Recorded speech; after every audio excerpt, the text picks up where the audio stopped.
Czechast, a podcast in English about Czech and Moravian society, history, culture and economy. Hello and welcome to another episode of Czechast, the podcast where we explore all things Czech but in English.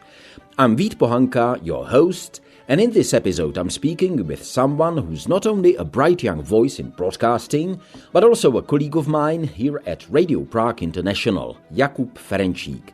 He has a very interesting personal background that gives him a unique perspective on Central Europe. I was brought up from 2 to 9 years old in Canada, and then I went back, and so I felt like a little bit of an outsider coming back to Slovakia, even though I was born in Slovakia originally.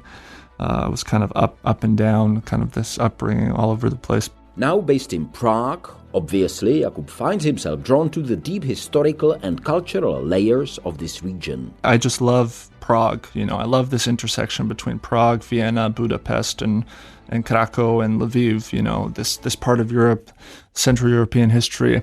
So I just enjoy being here as is. And you can also look forward to a recommendation of a book for anyone who wants to start learning about the complexities of Czech and Slovak recent history.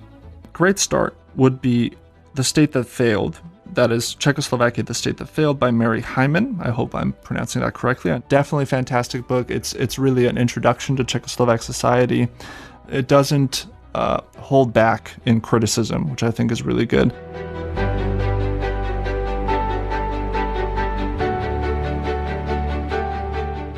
I believe it's very important to listen to young people like Jakub, people who bring a lived experience that spans cultures and borders and who care deeply about the history and future of Central Europe. As the saying goes, the young shall grow, and we should keep that in mind. So, whether you're interested in Czech and Slovak democracy, the Central European identity, or just want to hear from a thoughtful young broadcaster finding his voice, stay with me for this conversation with Jakub Ferenčík. You are listening to Czechast, and I'm Vít Pohanka.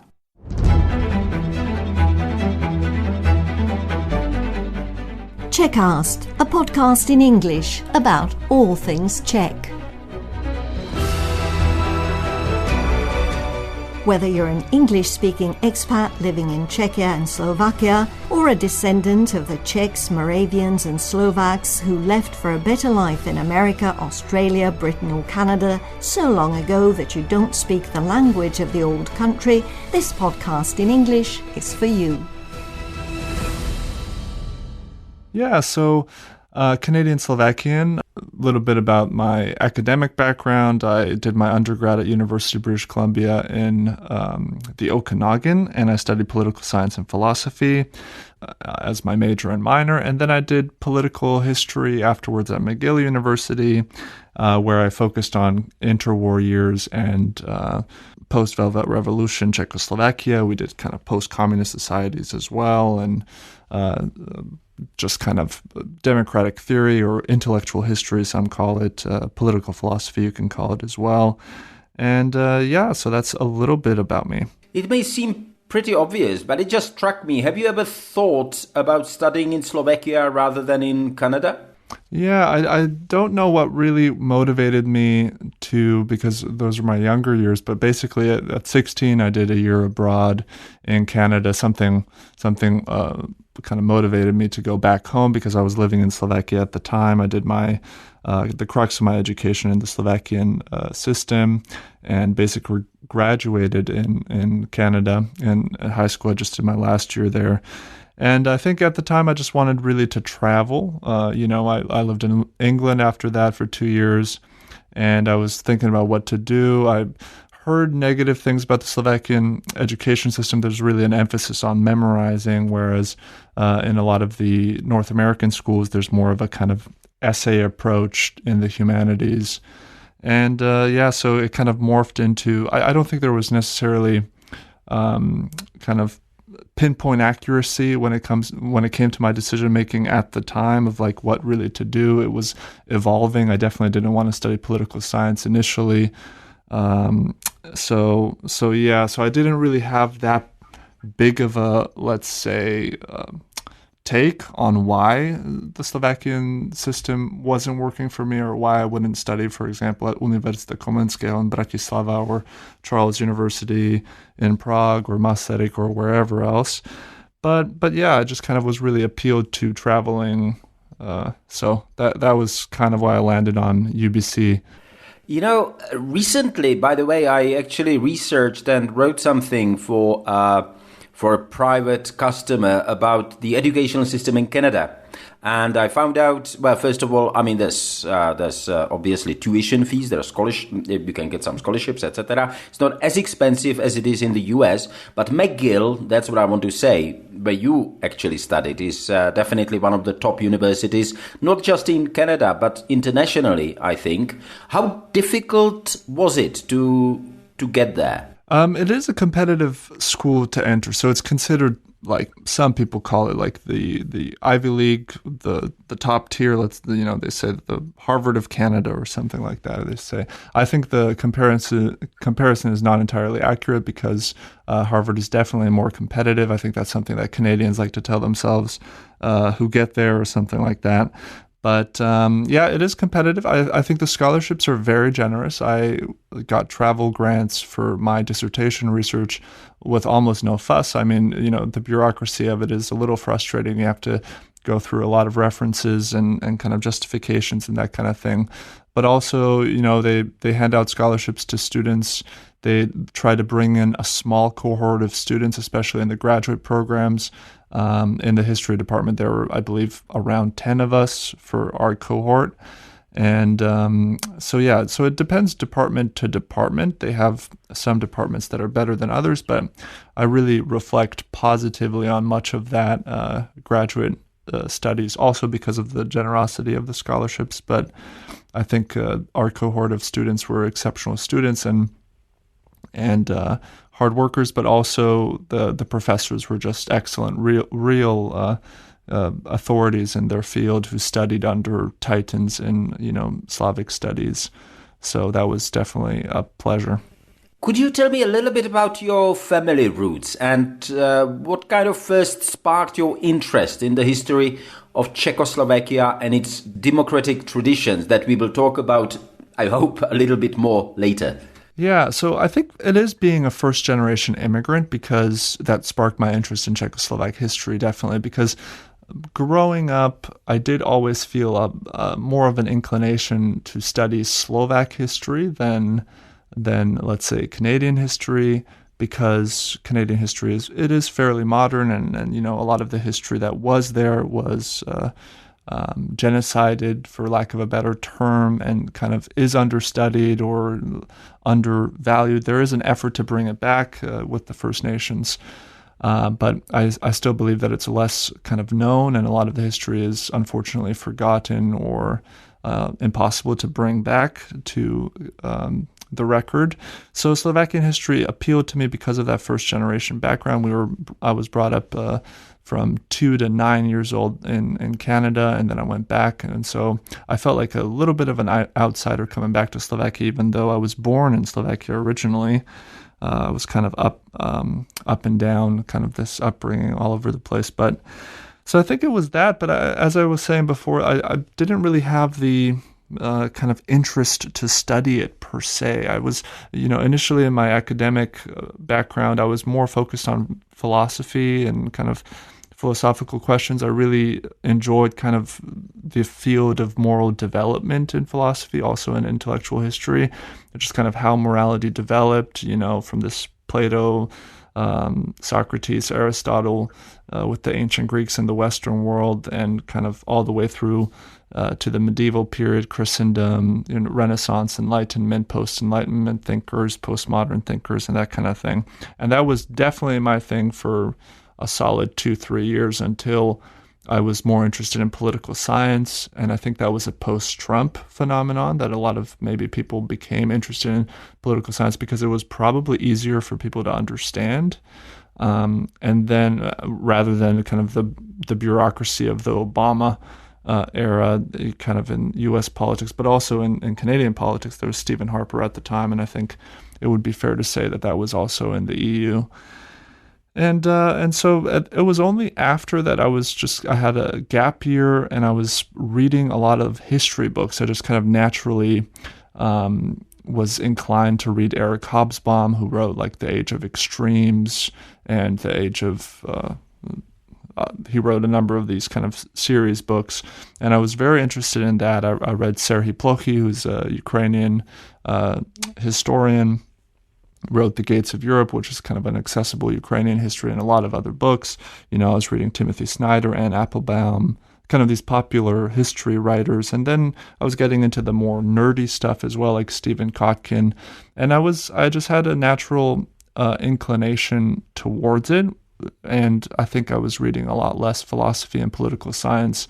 And so I thought, you know what, I always wanted to study at McGill. Montreal is a beautiful city. Let me try to apply. And I was lucky to land something there, studying with Professor James Krapfel, who's an expert on 1989, the Velvet Revolution. So yeah, that's kind of it. It was all over the place. I think I just got bored with philosophical questions a little bit, then a little bored with poli-sci, and then I just kind of landed on this political history trajectory. You have a blog. I actually just opened it. Your Medium blog covers a kind of variety of historical and political topics, right? What kind of audience do you hope to reach when you write for your blog? Yeah, well, I'm always actually fascinated with people reading the blog because I first and foremost write for myself. I don't necessarily try to have a niche, although I've tried that in the past. I'm really bad with sticking with niches. So, a lot of the people I attract are kind of diaspora people. So people who are in North America, who have maybe roots in Eastern Europe and want to read about Eastern Europe.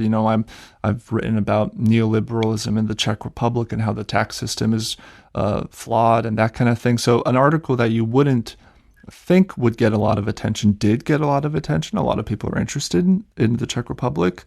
For me, it's understandable because I am as well, but sometimes you want to question, these things, So yeah, I think the audience, I wonder where most of them are from, or why a lot of them are particularly interested in Eastern European politics, because that is definitely a focus. Although, I've written about Trump's turn to Bitcoin, I've written about AI, automation stuff. I've written about all sorts of hosts of, definitely not a niche on the blog.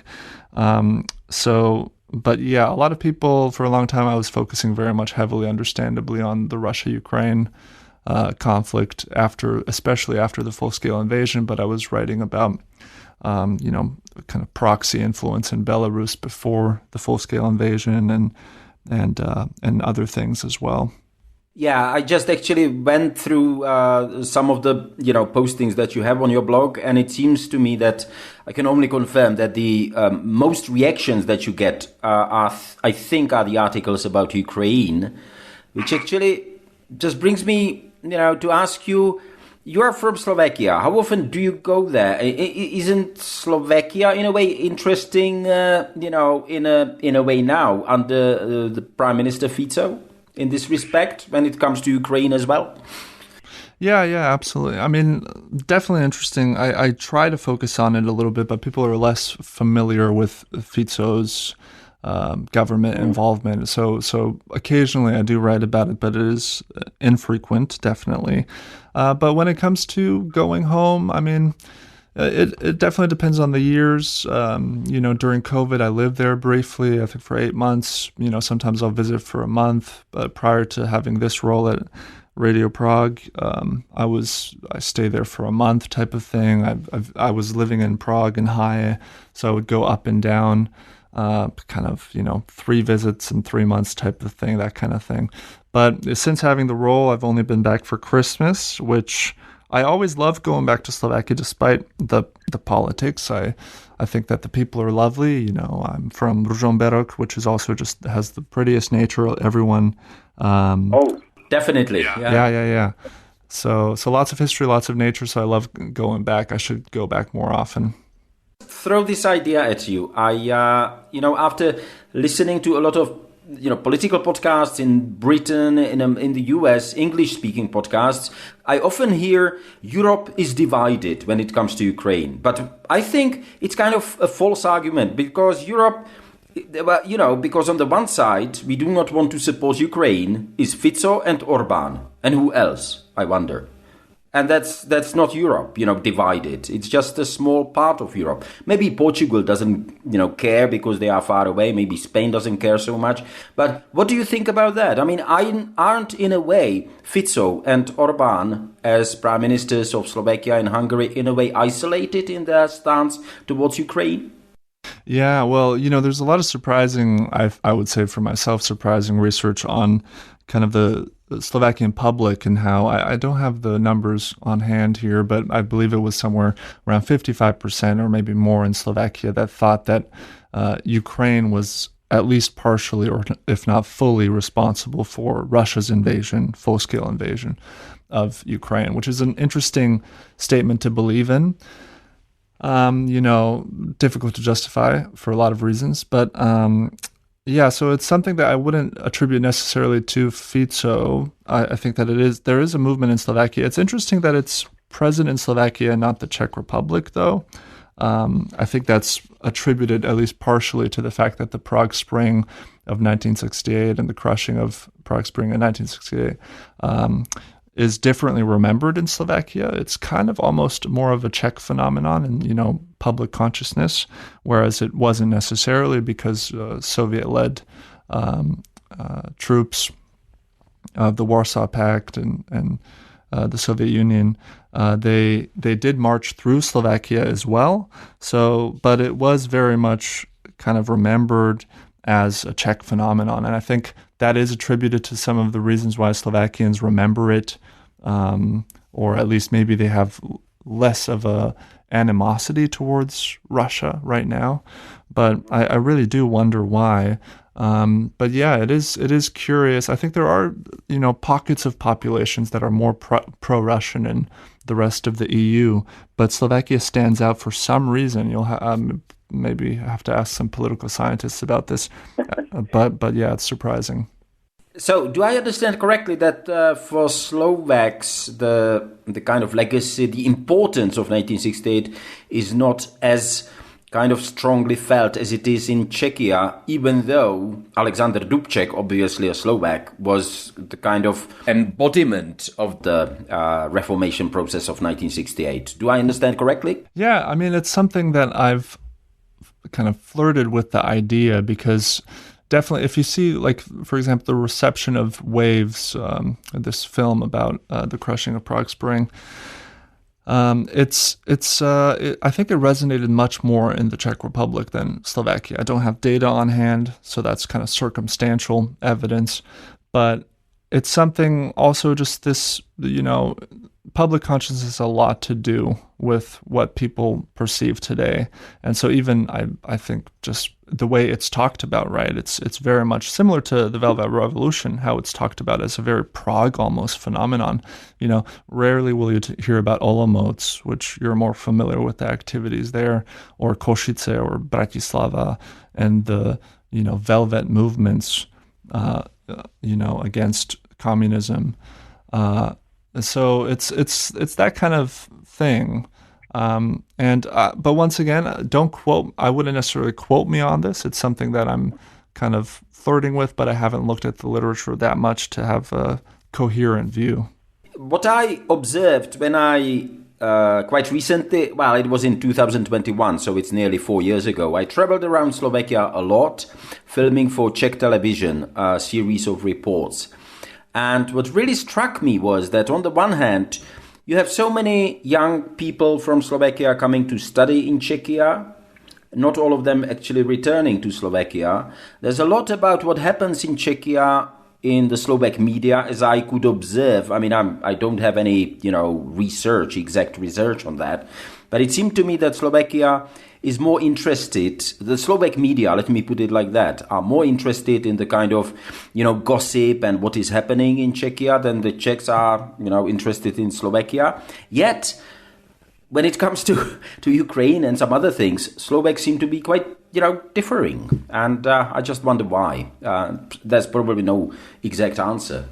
But would you agree with that? I mean, that there's more interest in Slovakia in what is happening in Czechia rather than Czechia interest in Slovakia? Yeah, maybe my social circles are different in that sense, because I definitely, I hang out with people in the think tank sector and, NGOs and some journalists, and they are very interested in what's happening in Slovakia, particularly because of this kind of downing down, this forceful, attitude towards journalists with Fico and, his derogatory speech towards journalists and that kind of thing.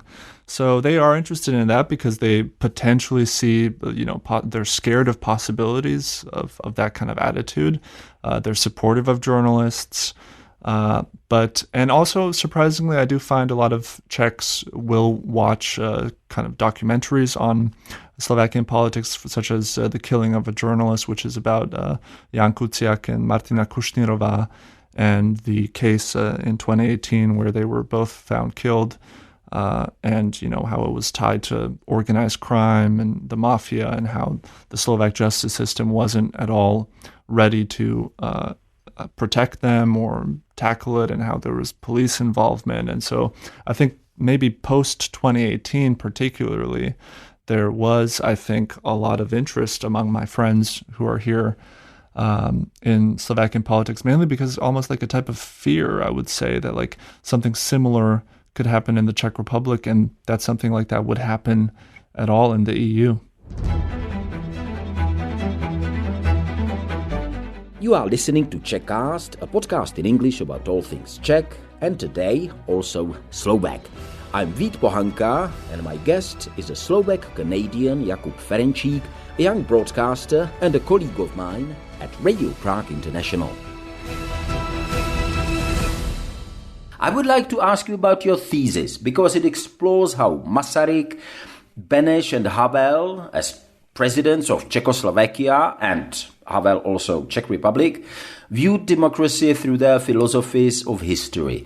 Could you, for the benefit of our listeners, kind of summarize the key differences and similarities in their perspectives, if it's possible, in a few minutes? Yeah, so very briefly, and also obviously, my thesis isn't authoritative in the field, so it's largely based on primary sources, which I think can be a weakness in analyzing this, because you can say one thing in a script, like in the case of Beneš and Masaryk specifically, and then have very different policy in the real world.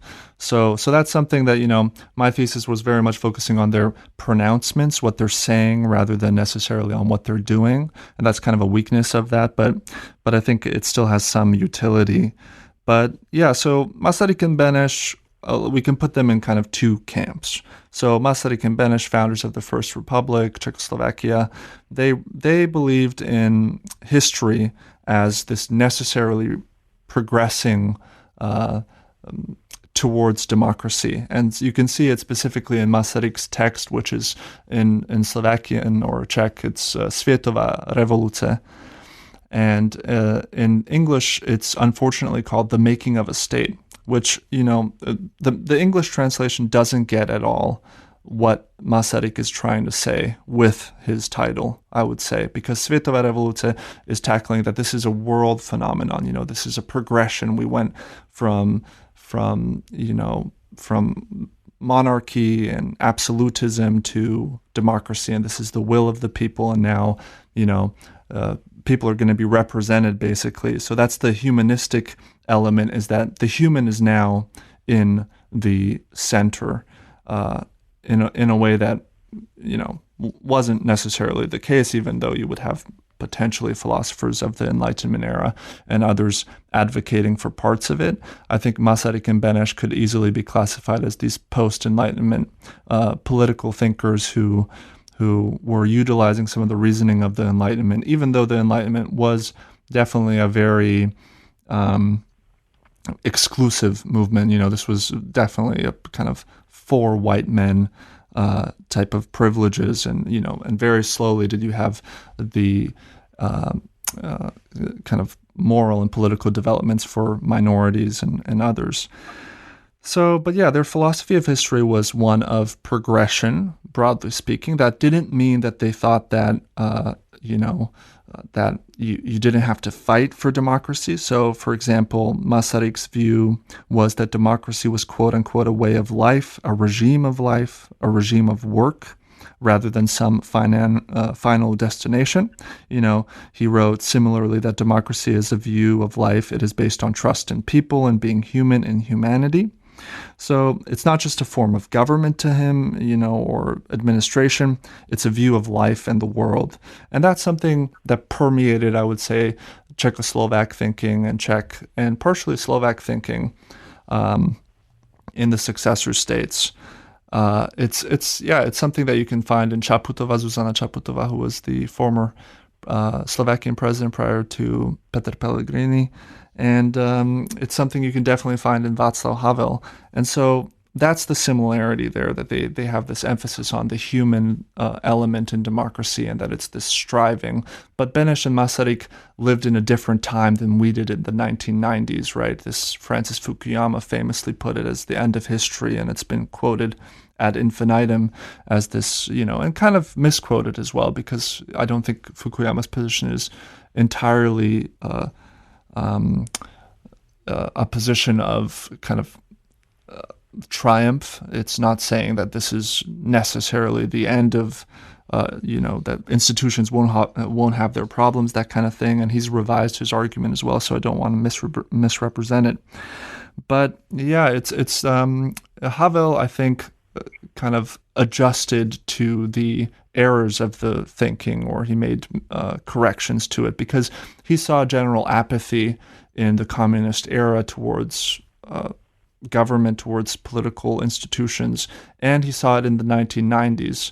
And he saw, he wrote about this a lot in various texts about kind of the frailties of humanity, and he believed less in them. He wasn't, I wouldn't call Masaryk and Beneš naive about humans. Masaryk famously advocated very much for representative forms of government. He didn't necessarily want humans to be involved with all the decision making and, having referenda like in Switzerland. He thought that you elect representatives and they make decisions for you because, they should be educated in matters of state, whereas citizens don't have the time to research these things. Some would call that an elitist view. Perhaps it was. He was a kind of Victorian type person. Scholars on Masaryk would be able to correct me or make adjustments there. But yeah, it's generally, I would say, those are the kind of very simplified differences and similarities between the three. Let me ask you about this concept of humanistic individualism that you mention in your work. Could you explain what it meant in kind of, as it was related to these Czechoslovak leaders, Masaryk, Beneš and Havel? What is it, humanistic individualism? Yeah, I mean, it's a fancy term for a simple concept, I would say. It really is believing that, the individual is the prime mover or the sole mover or the main mover of history. That, that because of that, the human should be preeminent. His rights or her rights should be the reason why democracy is the form of government, as well as why democracy is the best form of government. So it's something that, it's connected this kind of post-Enlightenment idea that we were talking about with why democracy is, the path forward for them. But yeah, I think it has, a lot to do with the experience at the time. This time of fallen empires, Austria-Hungary, something they wouldn't imagine necessarily prior to the First World War. This is why they were firm advocates of that. And so I believe Václav Havel was also a firm humanist, but he was more skeptical, as I said before, kind of this general apathy of citizens in the 1990s and the moral failings of Czechoslovak and Czech modern society. You are definitely right that Havel, was probably, realistic for the reasons that he lived in the 1990s. But he also, he was known and he was, in a way, I wouldn't even say criticized, he was mocked for the idea of living in truth, that he mentioned, which was seen as naive then. And now we live in the third decade of the 21st century, and living in truth, living in this kind of, how shall I put it, political reality of the United States led by Donald Trump and various European leaders. I'm just wondering whether living in truth has got still any resonance today. What do you think? Yeah, I mean, it is definitely a problem. I think some of the issues that Havel identified as this era of post-democracy, and other scholars kind of talked about similar things, but slightly differently. But I think we do live in a post-democracy, we kind of very stifled bureaucratic systems, where people lose responsibility because there's just indignance and ambivalence to the way the system works, so to speak. Liberals famously, they're just kind of, I think I heard an analogy now by Ezra Klein recently that I think is very good. Liberals and progressives are very bad at government, whereas it seems that those who are on the MAGA Republican spectrum of conservatism want to destroy government. And, I think that is the result of largely that living in truth hasn't worked out. It's not valued, something that I think I would say Barack Obama represented it fairly well. The ideals of that, he in his memoir, one of his memoirs, A Promised Land, he even mentions Havel and meeting him and talking to him. So he mentioned kind of being influenced by him during his time as a dissident as well in the 80s, I believe, when he was just a student. So I think it's alive with specific people. You look at Zuzana Čaputová, I think she embodies it very well. Decided not to speak badly of others, decided to speak the truth in public life. Figures like Pete Buttigieg, who is the Secretary of Transport in the U.S., I think represent it very well. So it's alive. I wouldn't be necessarily nihilistic about that, the concept, but it is concerning to what extent it is not valued among some voters, definitely. You actually mentioned Zuzana Čaputová, I think very, very rightly. It was, as I remember that, her election was quite a surprise that she was elected the Slovak president. How do you view her? Were you surprised that she was elected? You were probably quite a young student then, and were you surprised that she decided not to, continue as a president? Yeah, well, definitely. I wouldn't say I was surprised at the time because people were so dissatisfied with Slovakian politics, after the murder of Kuciak and Kušnírova. And Čaputová promised change. She, really ran her campaign basically on that, as well as kind of environmental protection and these considerations. But So yeah, she was a much needed manifestation of a lot of frustration in Slovakian politics. I think she was one of the best things that happened to Slovakia in the successor, in its existence as an independent republic, as a successor state. Post 1989. So. I'm not surprised at the same time that she decided to step down because Slovakian politics is very vitriolic. It's ugly. I can't imagine wanting to be a part of that. The fact that she survived 4 years of that, I think, is more than enough and more than, frankly, what Slovakians kind of deserve. It's a very fragile society, and they believe all sorts of things about the world. And the way she was represented, the way she was talked about, the misogyny around her, if she decided to stay, I would be very surprised. And also it's this kind of idea of, you want a leader who doesn't necessarily want to be a leader. So I think Čaputová really was someone who was a good leader and probably would be still a good leader because she had visions of decency and political leadership. Honesty. She didn't want to create divisions unnecessarily. She was also a nuanced thinker, the way she talked about free speech. the way she interacted with people. I mean, I was lucky to be in a handful of rooms when she was there, and, the way she carried herself was, with absolute grace, and just had lovely charisma around her. So yeah, I think not surprised necessarily that she came about, because there was a lot of frustration with the system, but the fact that she left, I and very few of my Slovakian friends are surprised by that, because what she had to deal with for those 4 years, and the way she was weaponized as this Western puppet, completely unfair and totally dishonest. And yeah, I mean, if she never wants to step into politics, I think that would be totally understood by the nation. Yeah, I remember those really nasty attacks on her. Not least by Robert Fico, the present prime minister, who used vulgar words when he was speaking about her.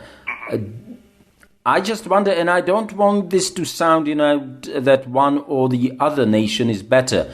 Do you think there is a difference between Czechia and Slovakia in this respect? I mean, do you think that perhaps, I don't know, Zuzana Čaputová wouldn't be attacked as violently as she was in Czechia if she were here? I mean, is there a difference between the Czech and Slovak society in this respect? Yeah, I mean, I'm skeptical towards broad generalizations, although, some propose arguments that there is something about a specific nation or a public consciousness that makes people unique, but I haven't really looked at that literature enough to provide final commentary, honestly. But I would say, to simplify and generalize as a caveat here, obviously, Čaputová is very popular in the Czech Republic. When she has speeches here or pronouncements, she's very well received. Maybe it's because also 50% of the audience is Slovakian. I mean, frankly, coming to Brno or Prague, I think some of the times, and they tend to be the pro-democratic and, peace-loving type of individuals, definitely. But I think there are specific figures in Czech politics, to not be too political or precise here, who do represent the same brands, or maybe a brand of populism, let's call it, that is, uses scapegoats, oversimplifies for the sake of mobilizing voters.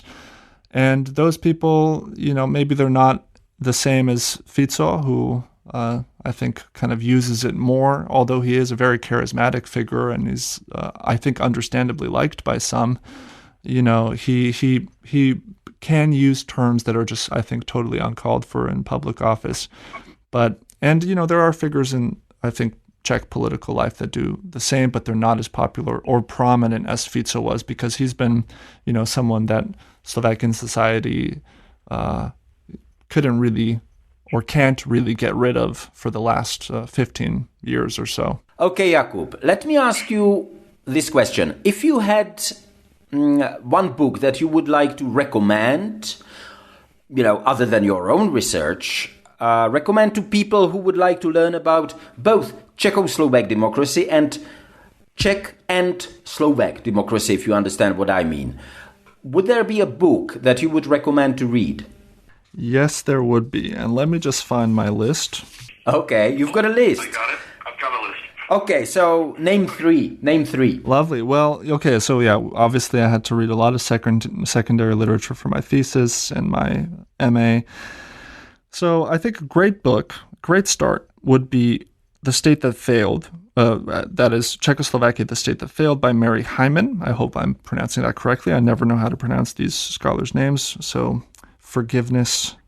I call for forgiveness from them if they hear this. Well, they're not going to hear this, but from fans of them. So Czechoslovakia, The State That Failed, definitely fantastic book. It's really an introduction to Czechoslovak society, and it doesn't hold back in criticism, which I think is really good. Then we have Elusive Equality, Gender Citizenship and the Limits of Democracy in Czechoslovakia, 1918 to 1950 by Melissa Feinberg. Now, this one, very good as well, talks about these kind of democratic elements in Masaryk and also criticizes the less so democratic. And, the interwar years is remembered as, or at least people like to portray it as, Czechoslovakia as the sole democracy in the region or something. And so I think Hyman and Feinberg do a really good job at dismantling some of that and, being realistic about Czechoslovak history.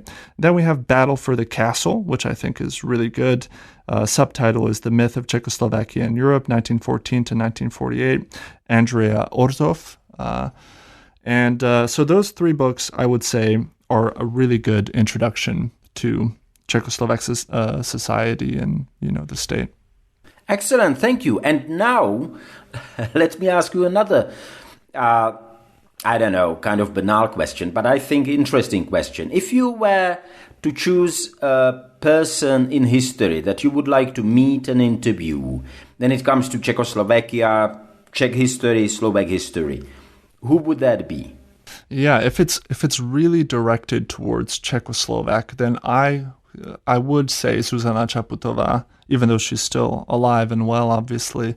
I mean, the closest I've been to the former president is standing behind her, and she, didn't get to introduce myself, obviously, but a dinner or like even a coffee with the person. I know people who know her personally from the town she's from, and I know people who worked for her and during the presidency as interns, and they just have lovely things to say about her. But I think her understanding of things would be very interesting to get kind of a sense of. But secondly, I would probably go for someone like Václav Havel, because I think, a lot of these other figures, they have aged with the times. So I think maybe their insights would possibly be less relevant, or they would be dated even. So someone more recent I would go for, definitely. What are you working on right now? Have you got any other plans, apart from your work for Radio Prague International? No. I do have side projects in terms of kind of writing things. I occasionally write for New Eastern Europe, which is a think tank based out of Poland. I write for my blog. I've written for other think tanks more recently, and so not really a research project. I'm enjoying time off, kind of these large research projects. I mean, I finished my thesis over the summer, and that was over a year of my life, and something that was very difficult to finish, as I know a lot of people who have written theses know how difficult that is. So right now I'm enjoying this and kind of doing small writing projects on the side, as well as, this broadcasting. Let me ask you differently. You're a person who was born in Slovakia, right? But who spent a long time in Canada, but now you are working in Prague. Where do you see yourself in 5 and 10 years' time? I mean, my fascination with Czechoslovak, Czech history, also Habsburg history, I think I just love Prague. I love this intersection between Prague, Vienna, Budapest, and Krakow and Lviv. This part of Europe, Central European history. So I just enjoy being here as is. I would love to, enjoy being in other places as much. There are parts of Canada that I have a real kind of attraction to. But they tend to be on the East Coast, curiously enough, even though I'm from the West Coast. So I do see myself in Europe and in this part of the world, in Central Europe, in the near future and probably long term, actually. So no going back to, Vancouver or British Columbia? Yeah, unless some real striking change happened. But no shame thrown on BC, because West Coast, best coast, as we say at home. But yeah, something about the East Coast that I just love the kind of the environment of, and I think the history there is also very fascinating. So. Okay, Jakub. Well, thank you very much for your time. My pleasure. Thanks for doing this. And speak to you later, I would say. Speak to you soon.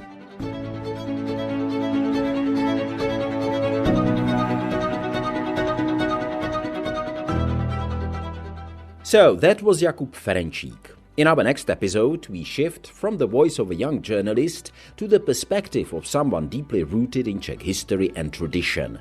I'll be speaking with Konstantin Kinský, a member of one of the Czech most distinguished aristocratic families.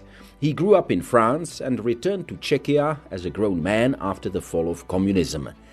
Now he takes care of his family's estate in Žďár nad Sázavou and offers quite a moving reflection on legacy, purpose and what truly matters in life. So we are crazy romantic idiots, that's true. And sometimes one thinks, whoa, why do you do this? There's so much to do, so much work. But it's meaningful.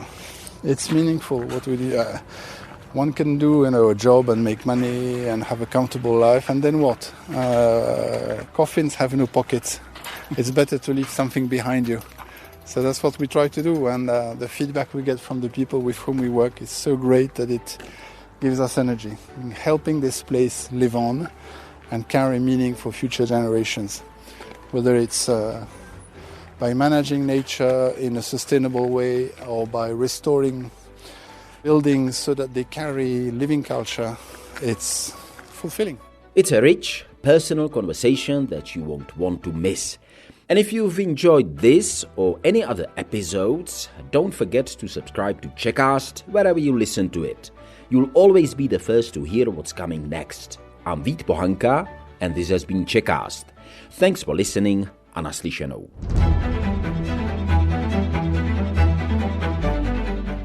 Czechast, a podcast in English about all things Czech. Whether you're an English-speaking expat living in Czechia and Slovakia, or a descendant of the Czechs, Moravians and Slovaks who left for a better life in America, Australia, Britain or Canada so long ago that you don't speak the language of the old country, this podcast in English is for you.